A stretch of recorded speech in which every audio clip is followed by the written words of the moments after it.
찬송가 401장 찬송을 부르시겠습니다.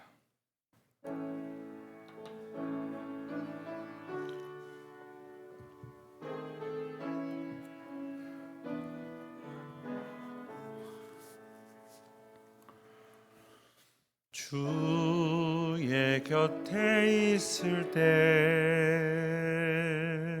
마음이 든든하오니 주여 내가 살 동안 인도하여 주소서. 주여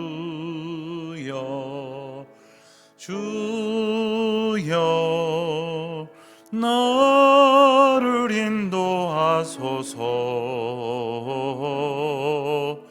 빠른 세상 살 동안 주여 인도하소서.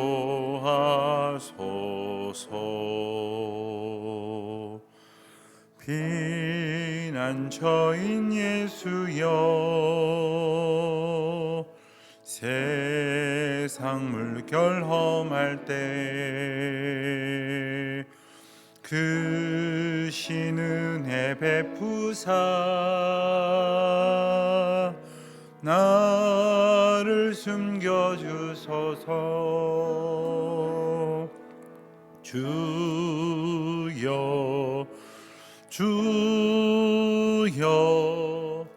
나를 인도하소서. 빠른 세상 살 동안 주여 인도하소서.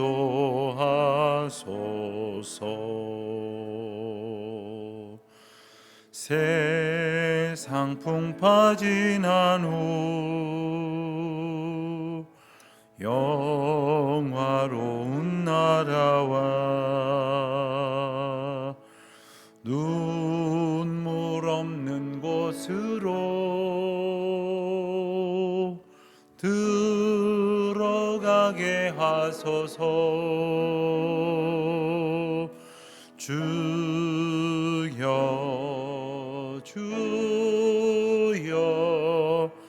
나를 인도하소서. 빠른 세상 살 동안 주여 인도하소서.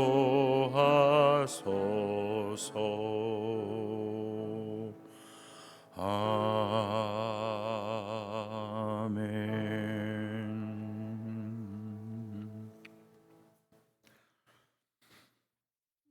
사랑과 은혜가 풍성하신 주 여호와 하나님 아버지, 주님의 크신 은혜와 사랑을 인하여 감사와 찬송과 영광을 주님께 올려드립니다.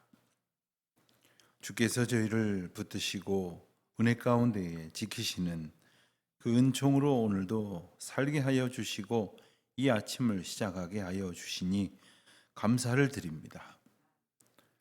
주님의 은혜가 아니고서는 단 하루도 살아갈 수 없는 저희들입니다. 주님께서 돌보아 주시는 그 은혜 가운데에 지난 날도 살아왔고, 또한 이 땅의 모든 삶을 그 은총이 아니고서는 살 수 없는 저희들이 오니 주님, 이 하루도 오직 주님의 전적인 다스리심과 인도하심 가운데에 숨을 쉬고 걸음을 걷고 말을 하고 행동을 하며 주님이 저희 안에 함께 하심을 고백하는 하루가 되게 하여 주시기를 간절히 기도드립니다. 주님, 저희가 어려운 일을 만나도 낙심하지 않고, 또한 여러 가지 일로 세상이 말하는 성공과 형통을 거두어도 교만하지 않도록 오직 주님께서 함께 하시는 믿음의 삶이 증거될 수 있도록 도와주시옵소서. 저희 자신으로서는 저희를 다 비우지 못할 것입니다.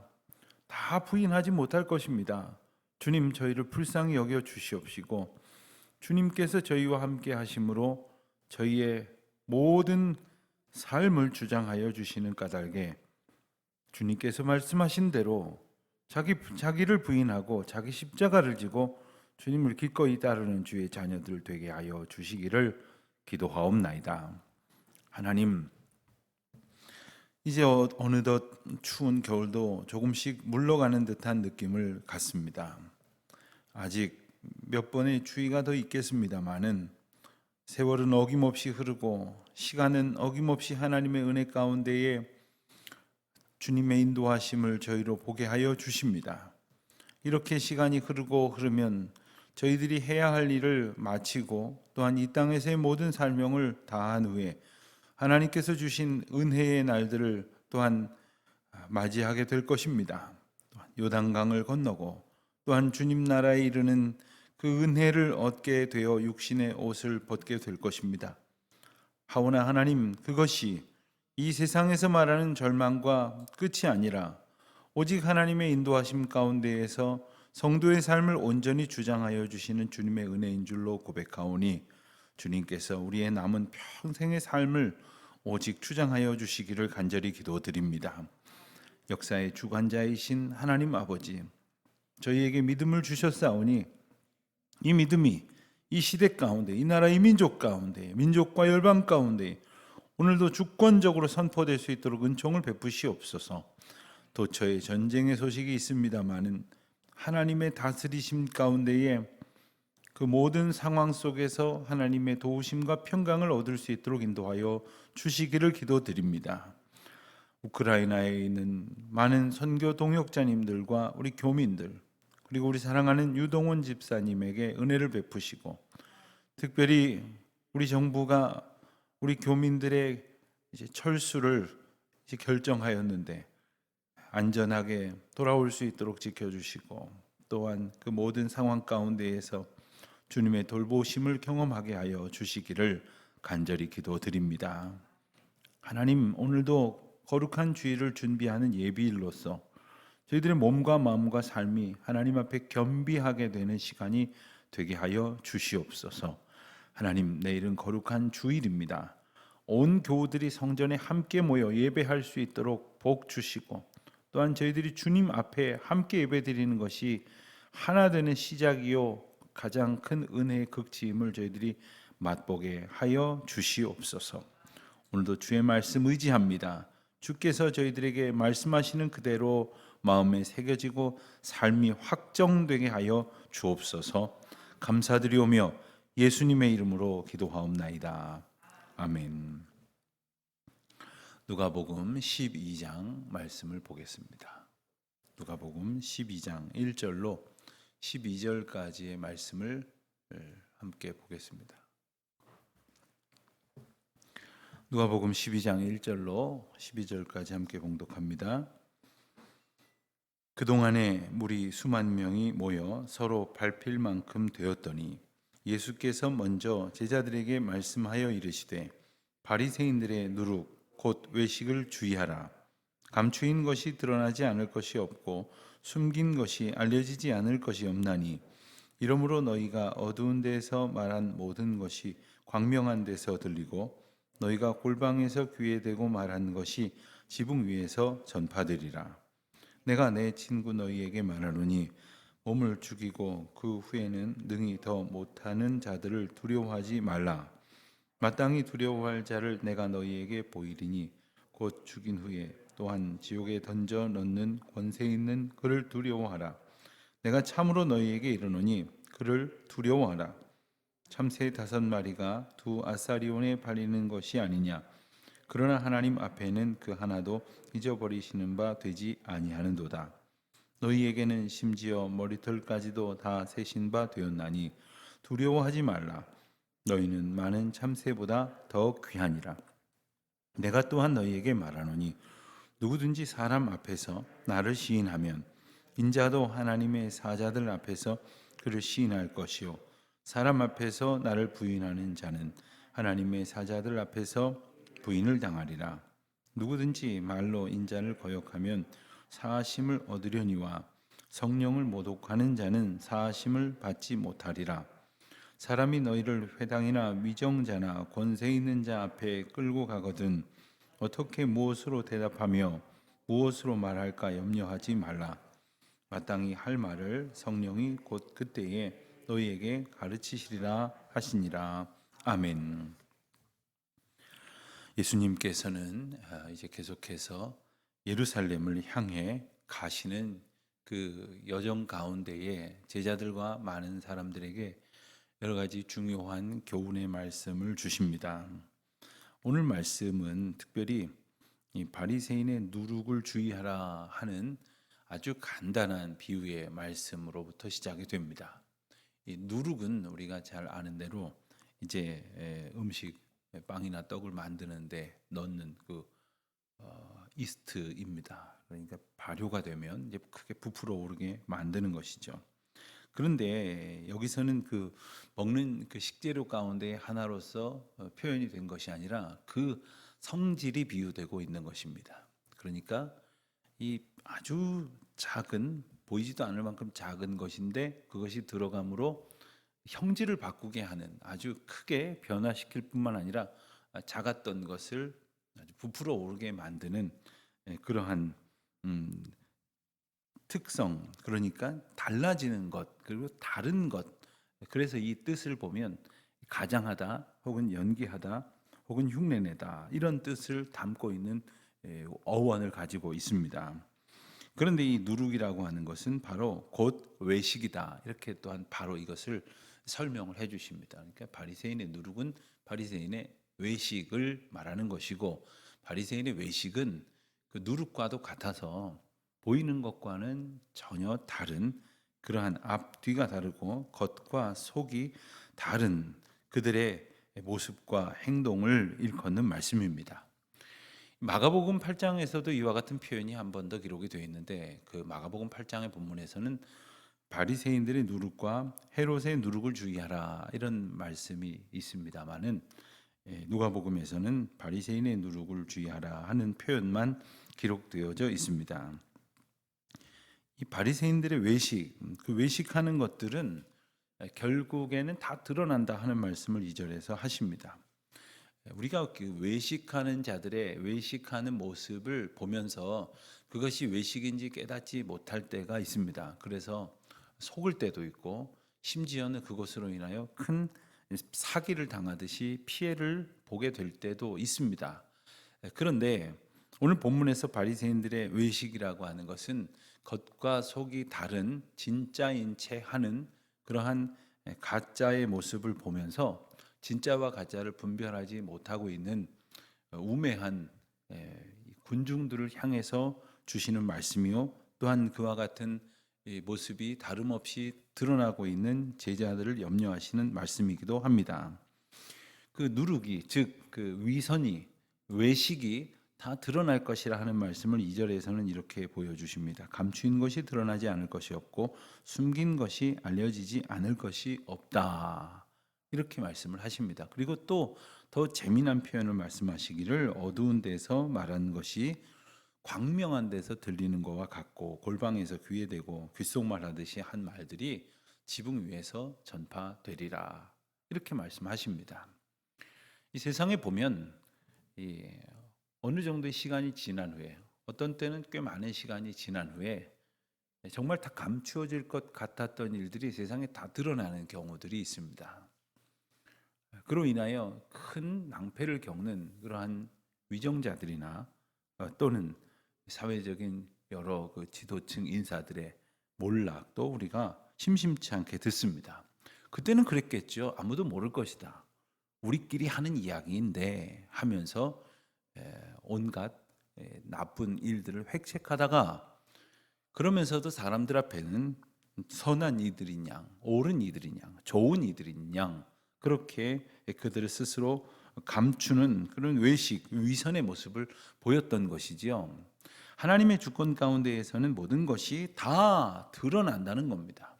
모든 것이 다 드러난다는 말씀은 옳은 것은 옳은 것대로 다 드러나고 나쁜 것은 나쁜 것대로 다 드러난다는 말입니다. 때로는 우리가 참 좋은 일을 하고 열심히 하고 선한 의도로 했는데 사람들이 알아주면 좋으련만 알아주지는 않고 오히려 이렇게 곡해되어서 사람들한테 오해를 받을 때가 있습니다. 그럴 때라도 하나님의 주권과 공의를 믿고 좀 지나갈 수 있어야 합니다. 기다릴 수 있어야 합니다. 하나님께서 그것이 필요하시다면 다 드러내십니다. 다 밝히 보여주셔서 하나님의 공의와 합력하여 이루는 선을 알게 하신다 하는 말씀이죠. 또 잘못된 것은 잘못된 것대로 다 드러내신다는 겁니다. 하나님께서 백주대낮에 모든 사람들이 볼 수 있도록 알 수 있도록 다 드러내실 일은 드러내시겠다 하시는 말씀이고, 하나님께서 드러내시고자 하시면 감출 수 있는 것이 없다 하는 말씀입니다. 그러니 이 말씀만 우리가 잘 믿고 우리가 이것에 대한 온전한 순종의 자세를 갖는다면, 우리가 혹시 좀 드러났으면 좋을 일들이 드러나지 않는다고 실망할 일도 없고, 혹은 거짓된 것들이 진실을 덮는 것 같아도 진리이신 하나님의 공의를 믿고 겸손하게 정직하게 하나님 앞에서 견디며 기다리며 살아갈 수 있어야 한다 하는 것입니다. 특별히 예수님께서는 그 많은 사람들이 지금 예수님을 모여 따르고 있습니다. 그리고 예수님이 어디로 가든지 끝까지 쫓겠나이다 하는 그러한 말들을 이제 숨김없이 서슴지 않고 하면서 예수님을 끝까지 따를 것처럼 말하지만, 예수님께서는 그들이 주의해야 할 것들을 이렇게 말씀하시면서 또 한 가지 중요한 말씀을 하시는 것은 바로 그들이 만나게 될 박해의 상황에 대해서 말씀을 하십니다. 사실 제자들이, 많은 무리들이 예수님을 따르다가 다 도망가 버린 이유는 한 가지입니다. 그 길이 아주 꽃길만 걷는다 이런 표현 요즘 많이 하는데, 그런 길인 줄 알았는데 오히려 박해의 길이요 고난의 길이었기 때문입니다. 그것을 예수님께서는 미리부터 말씀을 하십니다. 그러나 그것이 박해가 있을 것이다라는 말씀으로 끝나는 것이 아니라, 그렇지만 두려워할 것이 없다, 걱정할 것이 없다 하는 말씀입니다. 저희가 신학교 졸업할 때 일이 생각이 났습니다. 엊그제 이제 제가 졸업한 모교의 졸업식이 있었는데 참석해야 할 일이 있어서 오래간만에 졸업식에 참석을 했다가 여러 가지 생각이 들었습니다. 제가 졸업할 때 지금은 이제 돌아가신 교계의 원로 되신 목사님 한 분이 오셔서 이런 말씀을 권면하셨습니다. 여러분이 갈 길은 아주 험악한 길입니다. 그러면서 그 정말 밝고 기쁜 그 졸업식 건설의 시간에 정말 얼굴이 일그러질 만큼 근심스러운 그런 걱정의 이야기들을 한참 하셨습니다. 그러면서 이런 농담도 하셨어요. 아직 늦지 않았다. 저 문이 열려 있으니까 지금이라도 갈 사람은 가라. 지금 가는 게 제일 낫다. 뭐 이런 농담 아닌 농담까지 하셨어요. 그런 다음에 말씀하신 내용이 이겁니다. 하지만 걱정하지 마라. 그것과는 비교할 수 없는 하나님의 크신 은혜와 능력의 손길이 여러분을 도우시고 이끄시고 붙드십니다. 여러분, 하나님의 말씀은 박해가 없다, 고난이 없다 이 말씀이 아닙니다. 박해가 있다고 말씀을 하시고 고난이 있다고 말씀을 하십니다.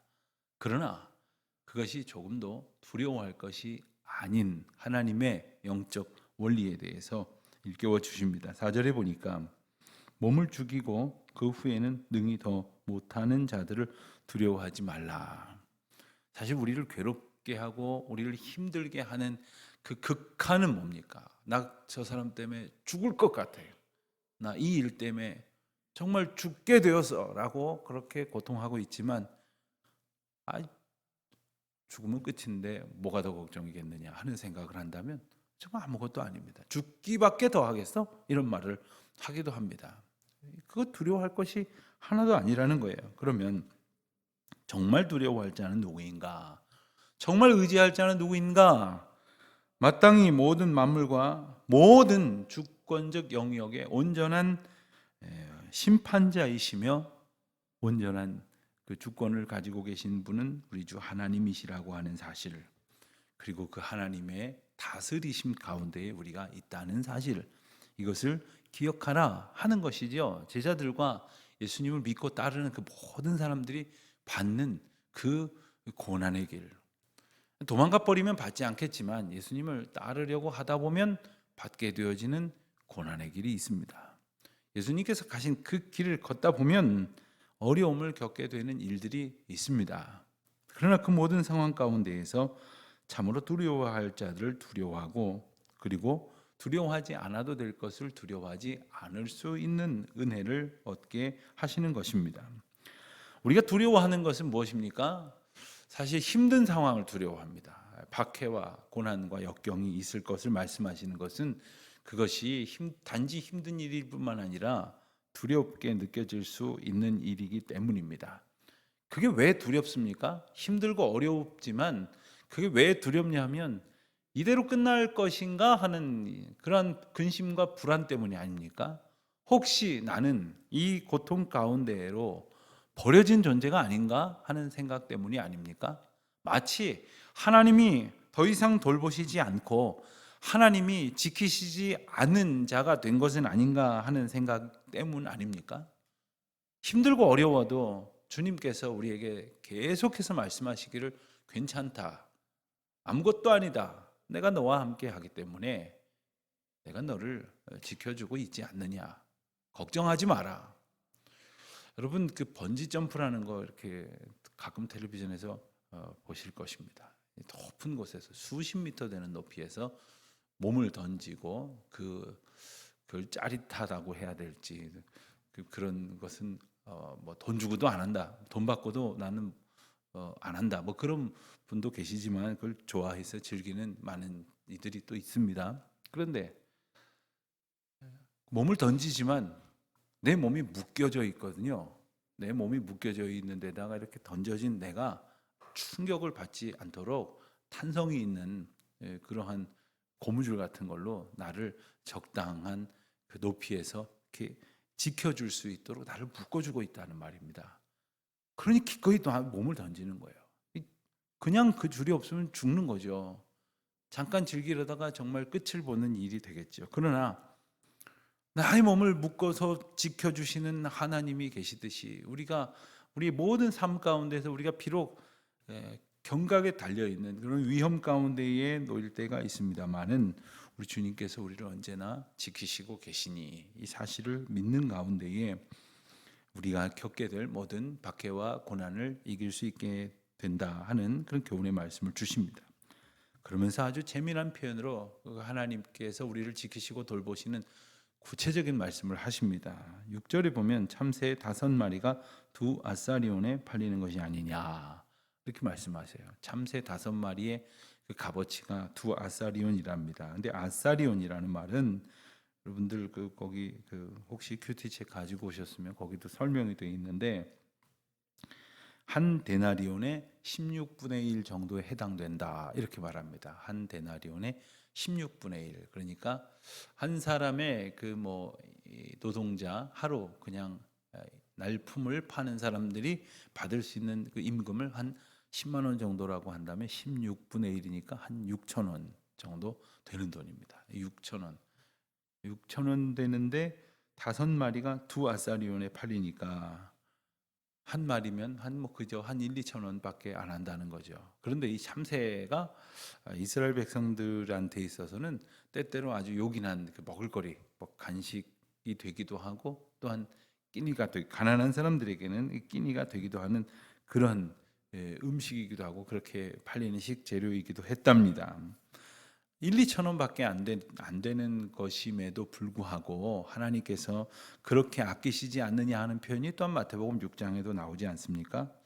그렇게 값어치 없는 것처럼 여겨지는 것이라 할지라도 하나님의 다스리시고 돌보시고 인도하시는 창조의 주권 가운데 있는데 하물며 너희일까 보냐 하시는 말씀이에요. 저는 7절 말씀에 보면 심지어라는 표현이 나오는데 이 모든 상황을 어떤 그 비유로 묘사하시면서 심지어 너희일까 보냐 하시는 말씀을 우리에게 주시는 거죠. 머리털까지도 다 세신 바 되었나니 두려워하지 말라. 너희는 많은 참새보다 귀하니라. 그 참새가 아무리 많아도 하나님께서 한 마리 한 마리도 하나님의 창조물로 살피실 터인데 많은 참새들이 있다 한들 그보다도 훨씬 더 귀하니 우리를 지극히 사랑하시고 귀히 여기시는 주님의 우리를 향한 사랑을 기억하면서 우리가 박해와 고난을 두려워하지 않을 이유로 삼아라 하시는 말씀입니다. 우리가 때로는 생각보다 어려운 일 가운데 놓여져 있다는 생각을 합니다. 그런데 그게 내 잘못 때문이라면 빨리 회개하고 돌이켜야지요.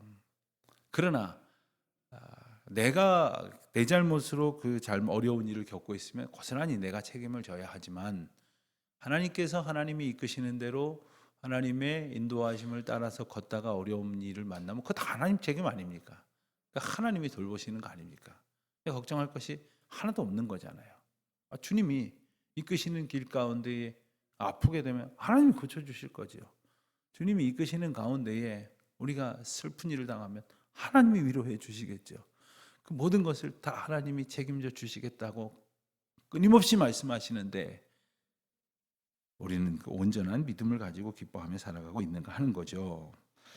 자, 우리가 그 8절부터 8절 이하의 말씀을 보면 그럼 어떤 믿음의 자세로 살아가야 하느냐를 일깨워 주시는 말씀을 보게 되는데 8절에 보면 누구든지 사람 앞에서 나를 시인하면 나도 그를 시인할 것이요 나를 부인하면 그들도 부인을 당하리라 이렇게 말씀을 하세요.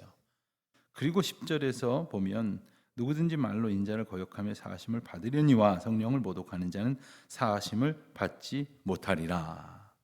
믿음이라는 것이 전적인 하나님의 주권 가운데 있습니다.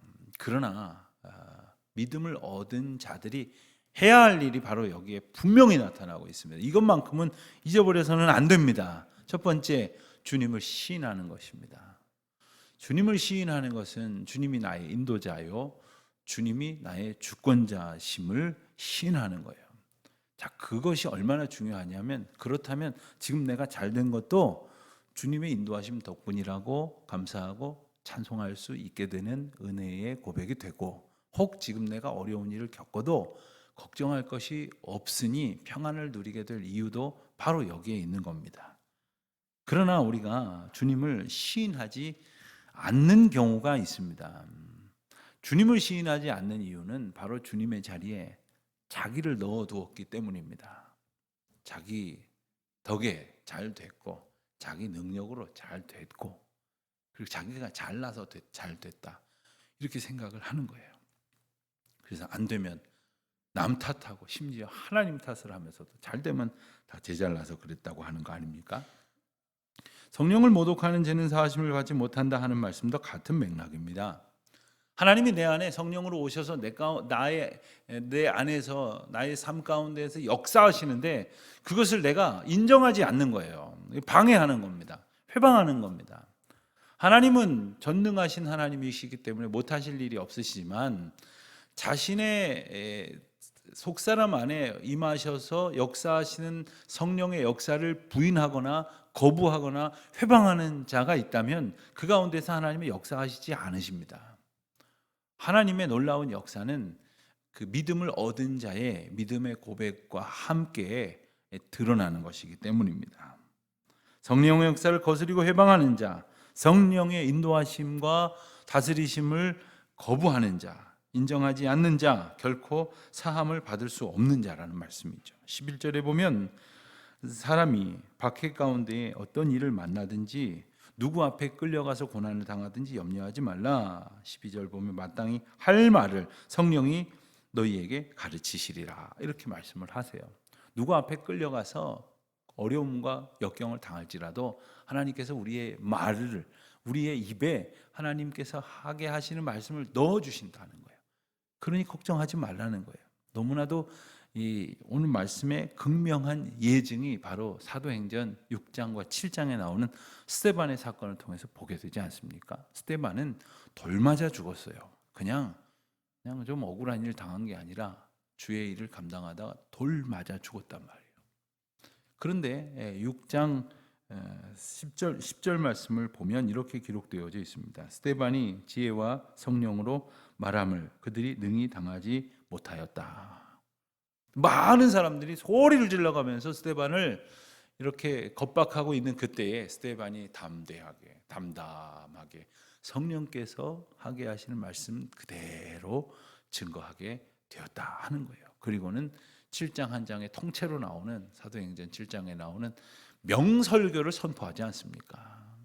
그가 얼마나 신학교육을 대단하게 받았는지는 모르겠지만 정말 성경 전체에 걸쳐서도 명설교로 꼽히는 귀한 말씀을 선포하게 하시는 분은 바로 하나님이셨어요. 그 죽음의 위기 가운데서 곧 돌 맞아 죽게 되는 어려운 상황을 만나게 되었지만 성령께서 마땅히 우리의 입술 가운데 할 말을 넣어주셨다는 거죠. 오늘도 우리가 크고 작은 그러한 그 근심과 염려 가운데 있게 될 때가 있을지라도 주께서 이끄시는 대로 말씀하게 하시는 대로 온전히 의지하여 순종하는 저와 여러분 되시기를 주님의 이름으로 축원드립니다. 기도하겠습니다. 하나님 아버지, 오직 주님을 범사에 인정하고 또한 주님의 다스리심을 기뻐하는 자로 살게 하여 주시옵소서. 성령께서 마땅히 역사하시는 바를 온전한 순종으로 주께서 이루시는 은혜를 보게 하여 주옵소서. 예수님의 이름으로 기도하옵나이다. 아멘. 하늘에 계신 우리 아버지, 아버지의 이름을 거룩하게 하시며 아버지의 나라가 오게 하시며 아버지의 뜻이 하늘에서와 같이 땅에서도 이루어지게 하소서. 오늘 우리에게 일용할 양식을 주시고 우리가 우리에게 잘못한 사람을 용서하여 준 것 같이 우리 죄를 용서하여 주시고 우리를 시험에 빠지지 않게 하시고 악에서 구하소서. 나라와 권능과 영광이 영원히 아버지의 것입니다. 아멘.